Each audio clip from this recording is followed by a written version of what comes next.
The Boy Who Reversed Himself by William Sleator, 20. Why, Laura? Wait a minute, Omar, let me get my bearings. But if I'd any hope of getting adjusted to this place, I lost them in the next microsecond. We seemed to be hanging sideways on a cliff made out of doilies, endless lacy filigrees constantly flickering in and out of existence. There was no way to describe it. It was a total abstraction. And was that really Omar? It took me a minute to be sure, since out here, wherever we were, he didn't only shrink to a line from the wrong angle, he also got squashed down into a little pink dot. I didn't recognize the opera-singing force-based person. But as for the creature beside him, the thing so impossibly dense and complex that Gigi and Ramon were flat paper dolls in comparison, the look of that thing even now didn't bear thinking about. Laura, answer me. Why did you jump? Now we'll just be in more trouble with the upper guardians. You don't know what I had to go through to save you the first time. They said I should let you die, and now you forced me to bring you up here. No one's ever broken that law. But I had to, Omar. Listen, I tried to sound sure of myself. It will only prove to Ramoom that we come from somewhere else, that we come from someplace he can't get to, someplace like this maybe. That's why I did it. You don't know what you're talking about, Laura. You're not making any sense. Did you know I held them off as long as I could? They were supposed to kill you right away. I can't believe all the trouble you're... Omar, I do know what I'm saying, I interrupted. I was out there long enough to figure... But Omar didn't stop. Gotten me in too. I'm ruined. After this, they'll... Out of few things that even you might not realize. If you just shut up for a second and let me... Omar, be quiet. It was the incomprehensible one who had spoken.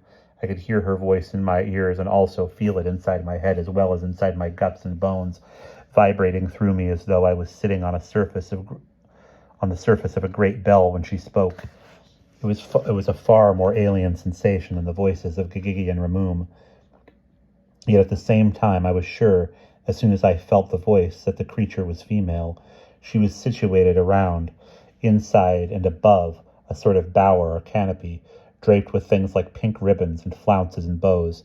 Anyway, I chose to believe they were ribbons rather than entrails. Explain yourself, Laura. It was not a voice to be disobeyed. I gulped, then blurted it out. Well, see, I figured they didn't know about the different dimensions.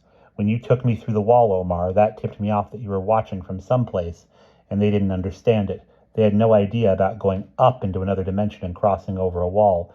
So I thought if I kept telling them that we were from above them, and then I jumped off and you pulled me out here, and I vanished, then they might get the idea they couldn't get to the place we came from.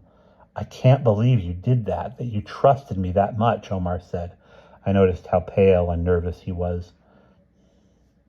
And I realized that the reason he had been so angry at me was that he was scared of what had almost happened to me. I do trust you, Omar, I said, staring into the anterior chamber of his eye, his lens, his ciliary muscle, and his optic nerve. I trust you more than anyone. Then I looked away, trying to get my thoughts organized. I was going to have to be pretty convincing if I was going to persuade the others to let me live. Go on. I wiped my forehead with my stiff, grimy sleeve. Well, I thought if it looked to them like I flew away and vanished, they might get the idea we came from a higher space instead of a lower one. They're pretty smart, a space they couldn't get to, someplace like this, like 5 space. That's where we are, isn't it? And I looked up around at the creature to see if I was right. But I couldn't tell anything from looking at her. To me, even with the trinox on, she was all cross-sections, 4-dimensional cross-sections. The burning scarlet eye rotating before me was a solid hypersphere, an eye within an eye within an eye, each with its own spherical iris and pupil. Spinning lazily behind and above the eyes hung a tuba-shaped organ spreading out and opening onto a yellow cavern festooned with twisting corkscrews of moist tissue. Part of a mouth? I didn't want to know, and looked quickly away. Yes, You are in 5 space. But I thought she wasn't supposed to know about that? Omar burst out, confused. She already knows it, Omar. That must be the 4-space guy. His thoughts reminded me of Gigigi and Ramon. She knows a great deal, it seems. She is indeed intelligent, as you told us. Let her continue. Thanks, I said, feeling like a witness being cross-examined.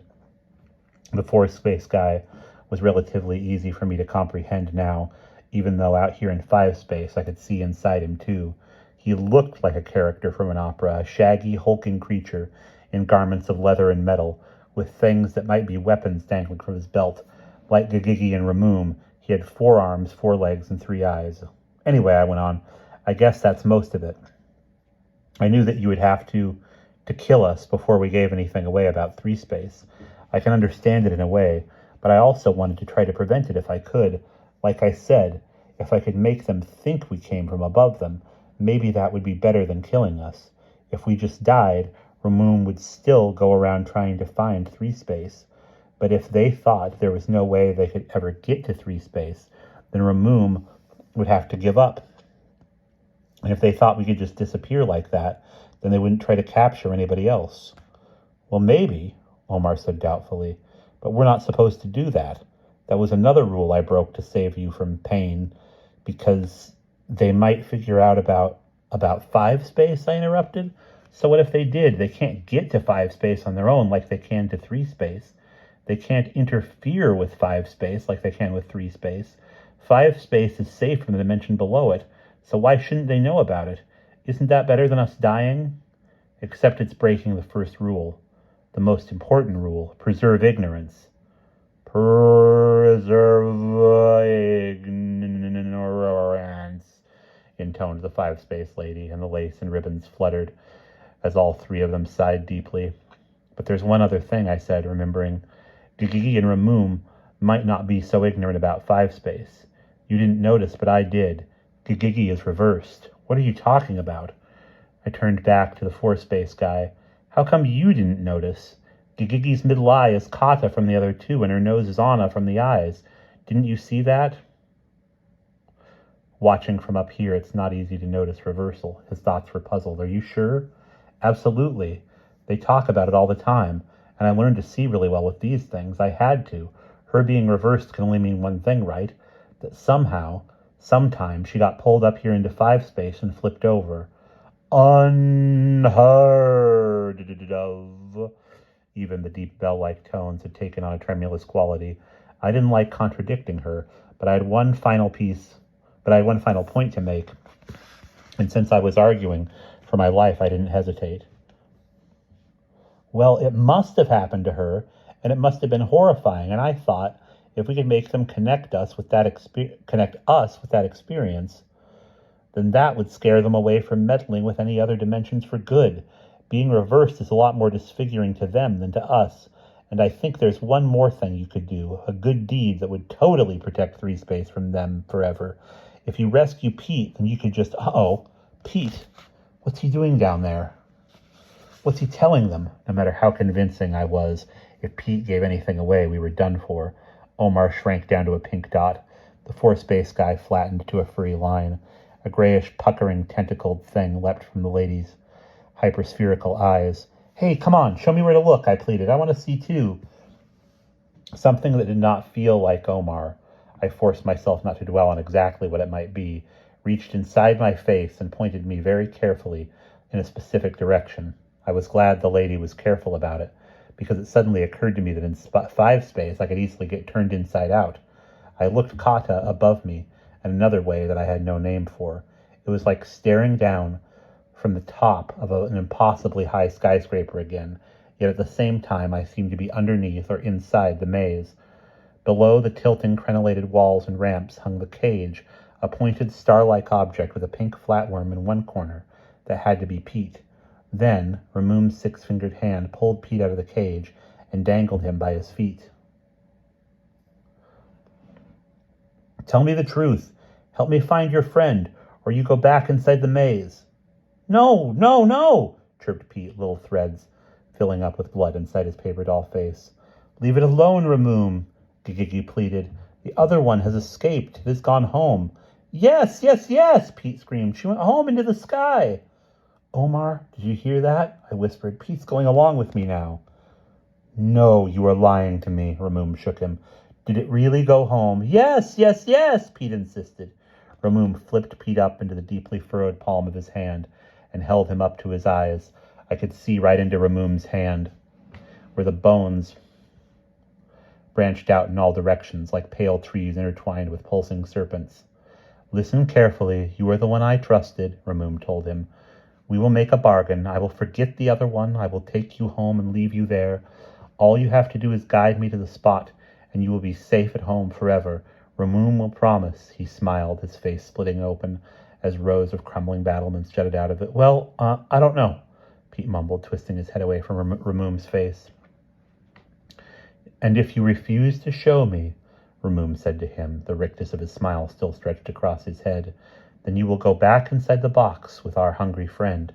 No, Ramoom, I will not let you. Fly away, little one, fly away. I will tear you apart, deformity. Ramoom slapped her. Ramoom swatted her away with two of his hands, and she stumbled to the floor. You have much to gain if you accept my offer, and everything to lose if you don't, he coaxed, his grin remaining fixed in place. Laura, can you hear me? Pete whimpered. What happened to you? Where are you? Can you take me out there too? Can you take me there too? Omar, let me talk to him. Let me tell him he can come here, I whispered. Then he won't go along with Ramoom. No, said Omar flatly. It's bad enough that we brought you up here. There's no chance they'll take him too. But you can't let him die. I am sorry, Laura. He may not